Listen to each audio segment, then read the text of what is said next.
মাছ মাংস যতই আমরা খাই কিন্তু শাক ছাড়া তো আমার ভাত চলেই না। আমার তো একটু শাক হলে এক প্লেট ভাত খাওয়া হয়ে যায়। তো আবারও চলে আসলাম নতুন রান্নার ব্লগ নিয়ে। আর কি গল্প করব আর কি রান্না দেখাবো ওইটাই আপনাদেরকে শেয়ার করতেছি। তো আসসালামু আলাইকুম, আমি আপনাদের সাবিয়া আপা। আমি অবশ্যই ভালো আছি আর আমিও চাই আপনারা ভালো থাকেন। ঘরে এরকম বাজার ছিল না, যাই আছে তাই দিয়ে রান্না শুরু করে দিলাম। আজকে রান্না করব পালং শাক আর হলো চিংড়ি মাছের শুটকি দিয়ে। শীতের দিনে তেমন আমি পালং শাক খাই নাই, হঠাৎ করে মনে চাইলো একটু পালং শাক রান্না করে খাই, তাই নিয়ে আসলাম। তো পালং শাক দিয়ে ইচা শুটকি দিয়ে রান্না করব আর রান্না করব লাউ দিয়ে ডাল।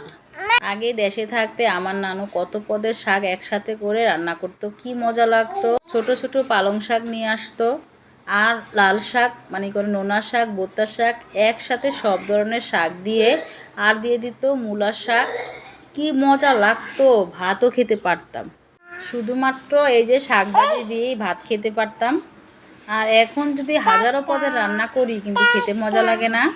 নানু এত সুন্দর সুন্দর খাবার বানিয়ে আমাদেরকে খাওয়াতো মানে বলার বাহিরে। শুধু যদি সে পান্তা ভাতও খেত মরিচ পোড়া দিয়ে আর শুটকি পোড়া দিয়ে, এত মজা লাগতো মানে মুখে এখনও আমার লেগে গেছে। আমাদের তিনজনের সংসার ছিল, আমার মা, আমার নানি আর আমি। সচরাচর আমরা কোনো মাছ মাংস এগুলা খেতে পারতাম না, তাই আমার নানু যা রান্না করতো তাই আমার কাছে অমৃত লাগতো। চুলার যদি কোনো রকম ভাত রান্না করতো, কত রকমের তরকারি সে নিয়ে আসতো, কত রকমের শাক, সব মিলে একটা করে তরকারি রান্না করতো। ওই তরকারি আমরা একদম তিনজনে মিলে একসাথে বসে তৃপ্তি করে খেতাম। তখনকার খাবারে ছিল শান্তি আর তৃপ্তি। আর এখন যদি মাছ মাংস সব দিয়ে খাই, সেরকম শান্তিও পাই না, সেরকম তৃপ্তিও পাই না। সবচেয়ে বড় কথা হচ্ছে ওই খাবারে ছিল আমার নানুর হাতের ছোঁয়া। নানুকে যে কতটা মিস করি তা আমি নিজেই জানি। মাঝে মাঝে আল্লাহর কাছে বলি আরও কিছুদিন আমাদের মাঝে রাখতো আমার নানুকে। যা থাকার নয় তাকে আর কিভাবে রাখবো।